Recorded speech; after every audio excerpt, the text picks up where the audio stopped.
I'm Professor Jen Snowball, and I'm a Professor of Economics at Rhodes University, as well as the Chief Research Strategist at the South African Cultural Observatory.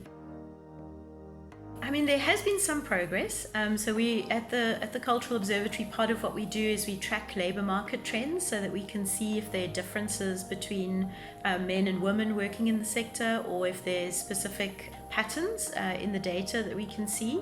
There still is quite a gender differential. So in terms of money, so earnings, women tend to earn less than men, but they also tend to be in less powerful positions. So women are often in front of the camera or on the stage, but they're not as often the director or the producer, right, behind the camera. But that is starting to change. So there are organizations like Sisters working in film and television, SWIFT, who started to sort of talk loudly about some of the problems in the sector and the reasons why women are not in the kind of leadership positions that we would like to see them in. And so there is progress being made. We are seeing more women directors, more women animators, designers, architects, and so on. But we've still got some way to go, I think.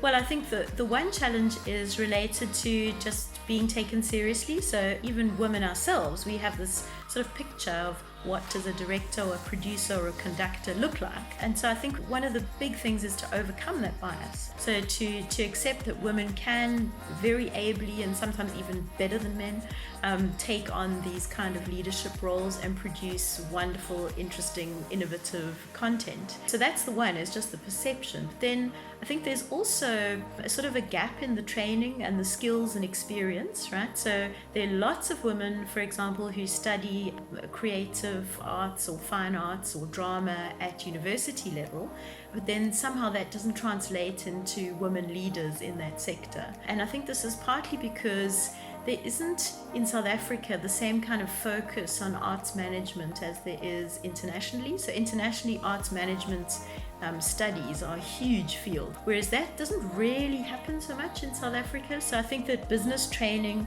or entrepreneurship style training in the creative industries is a really important thing that we need to look at as well. And then I think the third thing is just need to keep talking loudly about what's going on. And I think the hashtag #MeToo movement has really helped that. It doesn't become anecdotal stuff where there's just like one angry woman and that's her story and that's not the experience of everybody else. We can use data to show actually there are these systematic embedded differences, right? And so one of the important things to do is to look at that data and to say this is a problem in the whole system, and it's something that we need to do something about. Some of the things that are coming through are kind of already happening. Firstly, it's women who are getting together to create supportive networks to raise the profile of what's going on in the sector and to start talking about the challenges that women have. For example, in South Africa, there's really a big difference between the number of young women in creative jobs versus the number of young men. So there are far fewer under 35 women in the creative sector than men as a proportion. And the reasons for that internationally we know are because the creative industries often mean that you have to work long hours or you have to travel a lot, and networking is like a really important part of that. And women who often have family care responsibilities find that really difficult to do. So it's addressing those kinds of issues that I think is making a big difference. Certainly we've seen it made a big difference in European and American places, and I think that can happen in South Africa as well. And just the sense that it's okay to bring those things up, right? That it's not something kind of embarrassing or shameful or unprofessional. Actually, that's a real concern for the sector, and that's something that needs to be unlocked in order to make participation more equal and more even.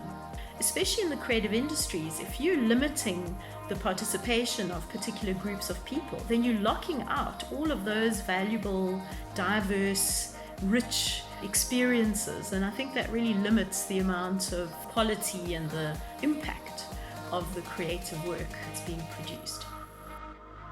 I think that sometimes it's like, well, women must sort this problem out for themselves. I think there should be a recognition that diversity enriches all of what's happening. Everybody needs to be on board with that and to say, well, we need to make this, especially in the creative industries, but everywhere, but especially there, that we can actually produce something much more exciting and interesting and useful if we draw on the collective skills, knowledge, experience of everybody, and not just limit ourselves to one particular group.